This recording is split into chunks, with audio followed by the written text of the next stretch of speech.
Good morning, students. Today we will discuss personal interview when it comes to survey research. Personal interview basically is a a form of direct communication in which the interviewer and respondent are face to face. Like we discussed in our last video that we either go with human interactive media or electronic interactive media. Sometimes we go with non-interactive media as well. But when it comes to interaction, two kinds of interactions are possible. One is human and another one is electronic media. So in personal interview, basically, we go with human interactive media. Personal interview, we call it as face-to-face interview. Like we go for job interviews, that is also a kind of personal interview. When personal interview does not necessarily mean discussing personal information, but it is the interview where face-to-face interaction is considered. That face-to-face interaction can be through different ways, we'll discuss them, but the basic thing here is this is a kind of human interactive media where two humans would be coming face to face and talking to each other, whether they'll be using some question answer session or they'll be discussing their views, anything, but this is a kind of interaction between two humans when it comes to personal interview in the form of survey. This is the basic understanding of personal interviews, that interviewer is asking the question and respondent is answering. That can happen in different ways, but whenever in whichever way it is happening, you should always have a notepad and pen with you so as to record the answers. Even if it is a self-administered questionnaire, even then you should always have something to note down regarding the interview, regarding the questionnaire, or related to any question answer or related to respondent, so as to correct the information later on if you feel like that it was wrong, or the respondent has done that by mistakenly or something like that. Personal interview has certain advantages. For example, opportunity for feedback, probing complex questions, longer length, complete questionnaire, avoid item no response, props and visual ads, and high participation. We'll start them one by one. Number one, opportunity for feedback. Yes, when you are conducting a personal interview, that means you are going to talk to people directly and they will be replying you on your face. So you always have opportunity to take the feedback from them, or you can also give them the feedback regarding anything if you want. For example, the questionnaire is related to your company or any product of your company, and customer might have misjudged the product, or customer might not have the complete information regarding the product, and you might be doing survey so as to increase the sales only. So you can always provide some supplements to the customer so as to increase the sale. Or if your questionnaire is not very good, then you can always ask respondent whether they found the questionnaire good or not, or it depends on the other hand person, or it depends on the intellectual of the respondent. Of course, after interviewing him, you'll get to know what kind of intellect he has. So it depends on that whether you'll be going for the feedback thing or not. Then probing complex questions. Yes, sometimes some questions are like that. The verbal prompts made by a field worker, when the respondent must be motivated to communicate his or her answer more fully. Probing encourages respondents to enlarge on, clarifies, or explain answers. When you are just handing over the questionnaire to someone, then that person might or might not reply some complex questions. But when you are asking the questions personally, you can definitely go for probing, and probing really helps when it comes to questionnaires, or you can say when it comes to surveys. Longer length. Most of the times length of the interviews is longer the length of the interview, better it would be. But it also has some limitation. It should not exceed more than an hour or 1.5 hours, because after that the discussion would be repetitive. So length should also be considered. It should be limited. But in maximum surveys, it can be extended to longer length possible. Then complete questionnaire. Yes, when you are talking about personal interview, you would always come back after completing the questionnaire. You can actually avoid item non-response. If somebody is answering to the questions, then you can take care of that the person is answering all the questions. If somebody has not understood the question properly, you can make them understand about the question, and they can reply. Even if the person is not replying fully, you can understand his answer, because you have already collected the response for other questions, and the last question, or maybe the question which respondent is not actually able to reply, you can understand, and with his gestures, or with his other answers, or you can make him understand the question properly, so as to get answer at least in 1 or 2 words, so as to understand that fully. Then props and visual aids. Interviewing respondents face to face allows the investigator to show them a new product sample, or a sketch of a proposed office, or a plant layout, anything. Whenever you are interviewing a person personally, then you can actually show your sample, or maybe sample flat. You can mention, you can show some videos, you can show some sketches. Everything can be done. But when in case of telephonic interview, you might not be able to do that. Even in case of internet service, sometimes you are not able to do that, because you do not want to share things publicly. But when you are interviewing the person personally, you can just show it to him at that time, because you are not actually sharing the videos and photos with the person, you are just showing it. That doesn't harm, right? Then high participation. While some people are reluctant to participate in a survey, but the presence of an interviewer generally increases the percentage of people willing to complete the interview. And it really requires respondent to be properly dressed up and be very nice to people, so that people reply. Because when you are not properly dressed, people might not give you that kind of the weightage. um, or maybe if you are rude, or if you don't behave politely, then also you might get little less response.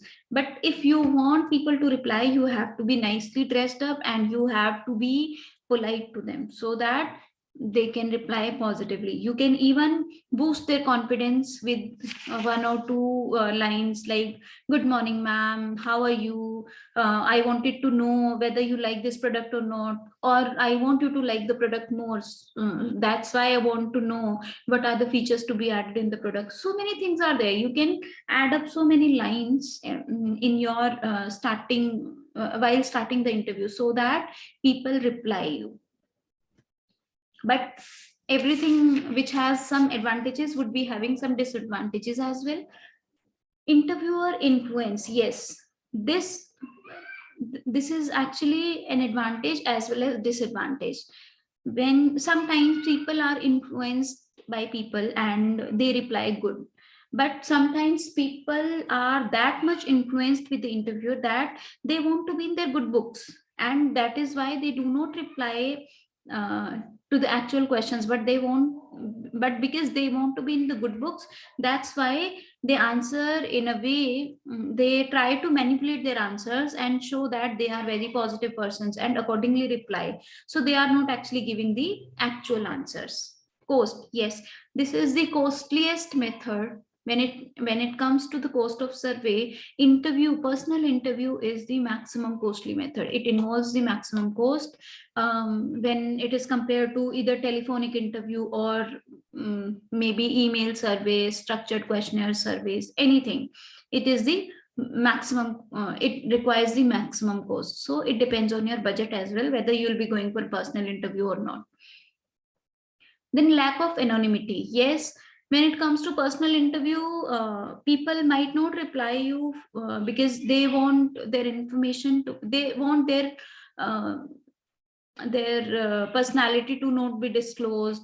Like the interviewer influence it is the same, because they don't want to be disclosed about their identity. Maybe, for example, if you are doing some survey in Gamada of in plots of Gamada, and you will be going, if you go home from door to door, or maybe from plot to plot, they know that you know their house numbers, they know that interviewer know their identity through either through phone numbers, either through house number, or either through faces. So they might not tell you about the negative things related to Gamada if they have faced such things, right? So lack of anonymity is also one of the disadvantages, due to which sometimes people do not like to reply.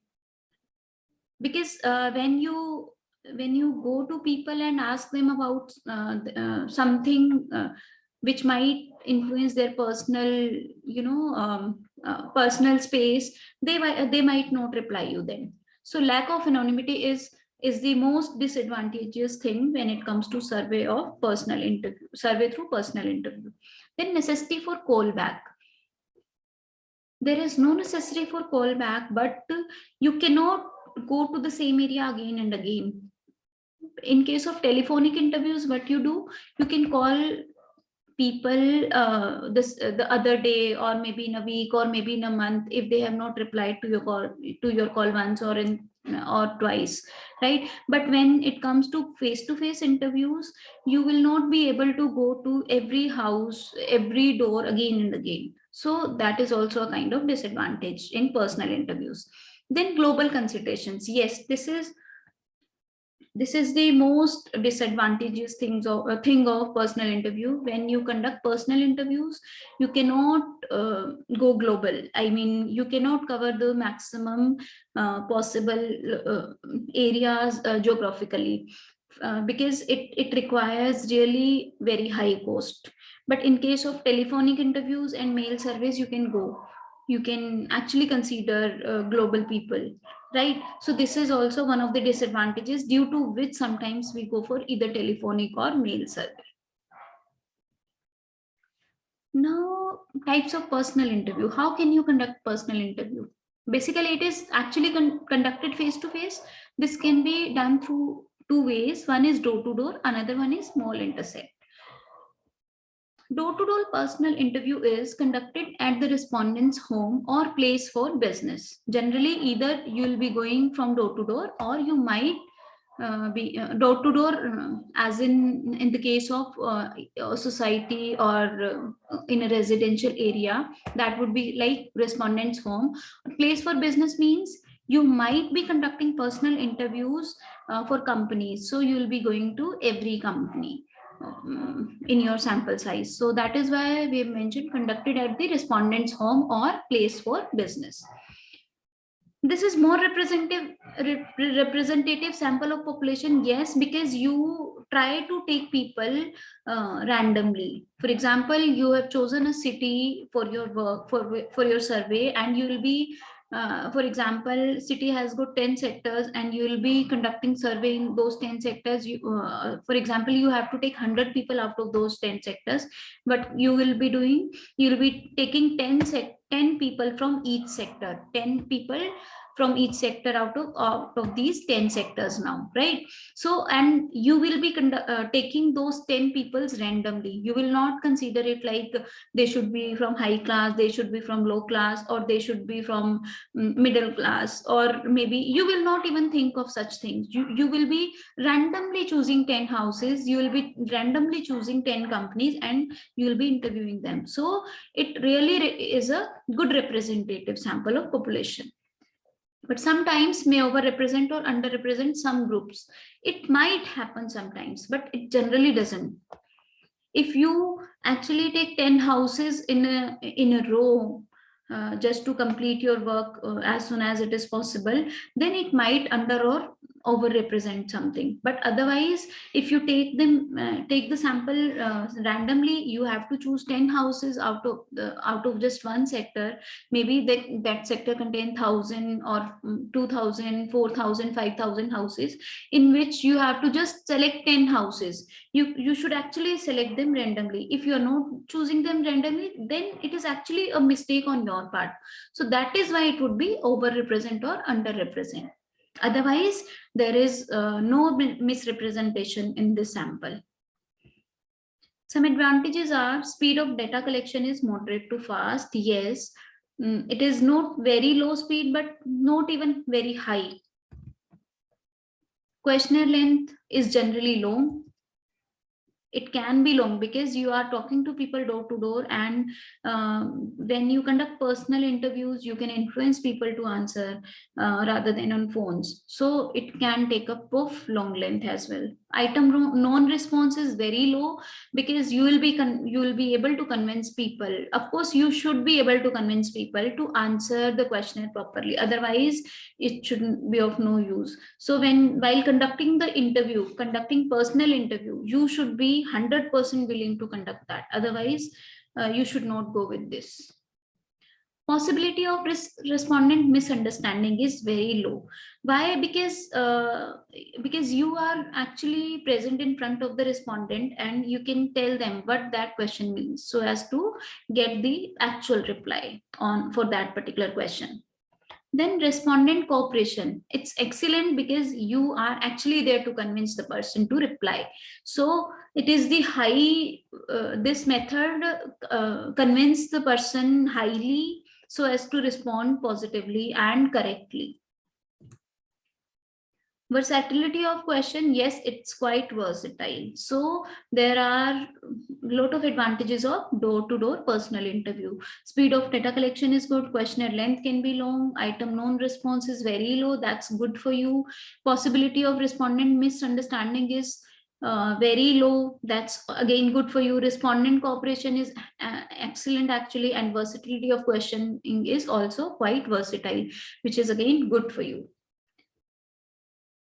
One special feature is visual materials may be shown or demonstrated, extended probing possible. Yes, we discussed it in the features of personal interview that yes, you can show them visual aids, some videos, some sketches you have with you, right? And you can probe them for possible answers, further answers, so that to get very good response from them. Some disadvantages are also there. Number one, geographical flexibility. Yes, it is limited because you cannot move to almost every location when it comes to door-to-door personal interview. You will be very limited because it's very costly too. Ease of callback or follow-up, it's very difficult. You cannot go to every person again and again. Like once you have visited a sector and you have completed all the questionnaires, just except one house, right? So you will not be going there daily to call back. You might go or follow up just once. It will not be able to do that for you twice and thrice or maybe more than that, right? It's quite difficult.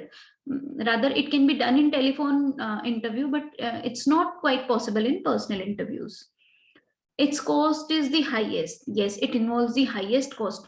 When it comes to personal interview, door to door consume more cost rather than mall intercept. So it is again the highest cost consuming method. Degree of interviewer influence of answer is very high. So it goes negative as well, though it is a positive thing also because interviewer can influence respondent to answer, but sometimes interviewer might influence the respondent up to that limit that respondent want to be in good books, and so he will not be replying correctly but reply in such a manner so as to be in positive or good books to the interviewer, basically not replying correctly.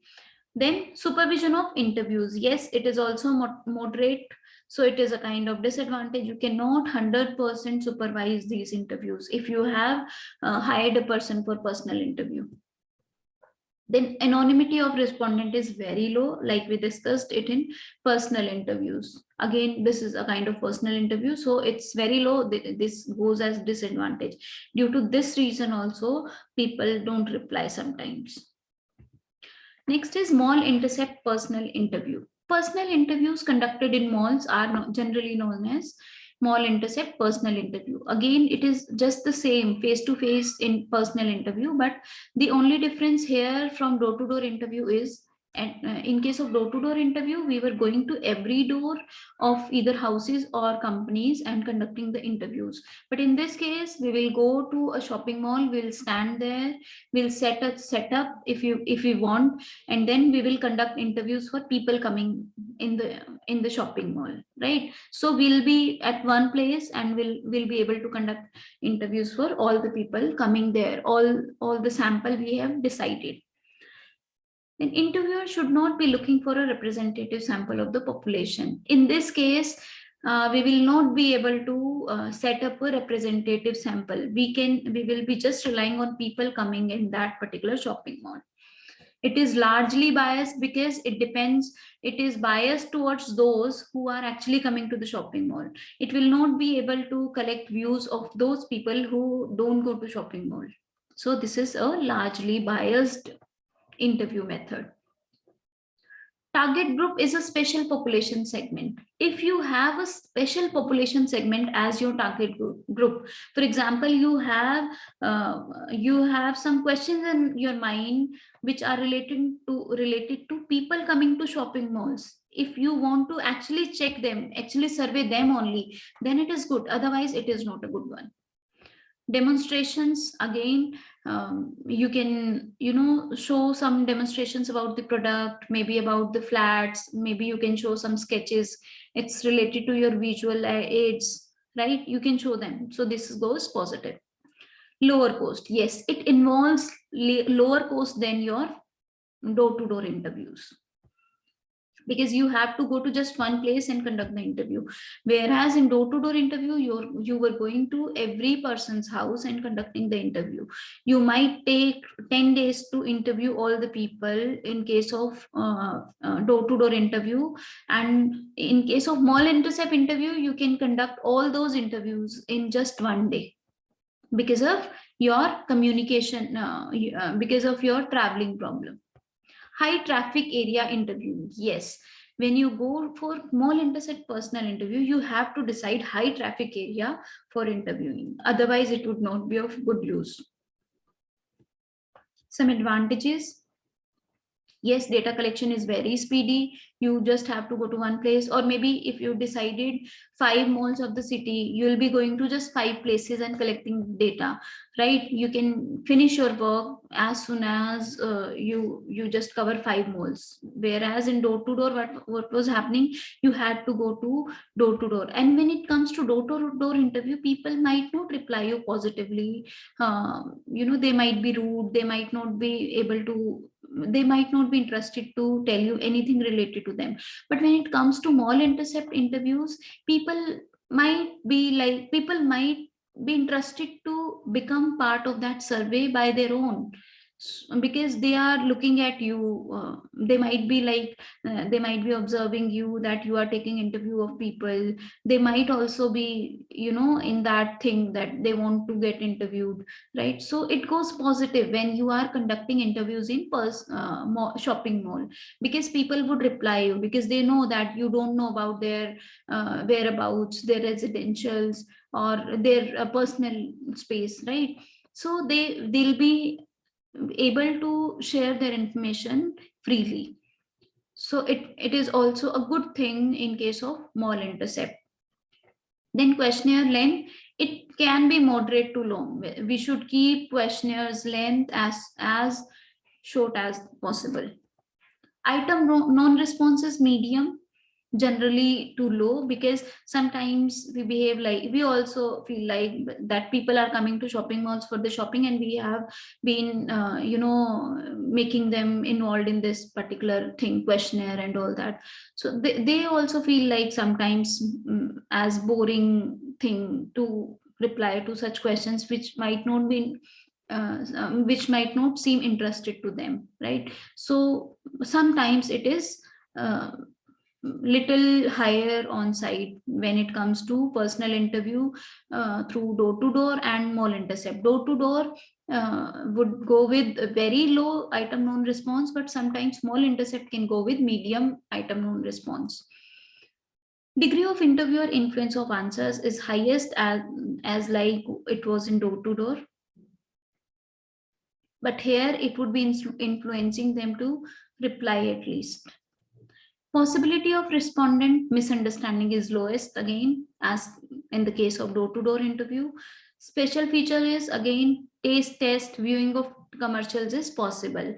In case of door-to-door interview, it was just like you could be showing visual aids and all that, but here you can actually make them available some samples of your product, if it is something eatable or something like that, or maybe you can actually place some TV commercials where you are standing in the shopping mall. It would be more easier than door-to-door interviews. Some disadvantages are geographical flexibility, confined up to just urban bias. You can always go with, you will always find urban people more than rural people in shopping malls. So that would be the greatest bias. Then respondent cooperation, it would be moderate to low, because they are coming to the malls for their shopping and they might not be interested to reply you. Then versatility of questioning, it's extremely versatile, like in the case of door-to-door interviews. Ease of callback or follow-up, it's very difficult because you can't go back to people in this case because you don't know their whereabouts. You might not be fetching any personal information from people. So it's quite difficult, next to impossible. Then cost, it's moderate to high. It's at least a little less than the door-to-door personal interview. Then supervision of interviews is moderate to high. Yes, you can actually supervise these interviews if you have hired someone, because you have to just stand in a shopping mall. You can do that easily, at least as compared to door-to-door personal interview. Then anonymity of respondent is very low in this case also, but it is at least better than your door-to-door personal interviews. Let us discuss some true false. The presence of an interviewer typically decreases the response rate over what typically happens in mail survey. Is it true or false? The presence of an interviewer typically decreases the response rate over what typically happens in a mail survey. It increases the response rate, so it is false. Second, personal interviews are typically less costly per respondent than telephone surveys. Is it? No, it's a false. Door-to-door interviews are still used heavily by researchers. No, these days these are least used by the researchers. So it is again a false. Callbacks are attempts to reconnect individuals selected for the sample who were not available initially. Yes, it is. It is actually a callback for them only. So it is true. Last, in a mall interview, the interviewer is trying to assemble a representative sample of the total population of people in the city. Is it? No, it is not at all the one. It is actually the representative sample of those people who are coming to the mall. So it is false. Some self-assessment questions. What do you understand by personal interview? Discuss the type of personal interviews for conducting a survey. Write the definition of personal interview, what is it, and then discuss all the type of personal interviews. Second, discuss the advantages and disadvantages of conducting surveys using personal interviews. We have just discussed them in detail. Discuss an example for conducting door-to-door interview and list down its merit. Discuss door-to-door interview and then all the advantages it has. Last is discuss different examples for conducting mall intercept interview along with its limitations. Discuss what mall intercept interview is, then just list down its limitations, its disadvantages, and discuss them. That's it. Thank you.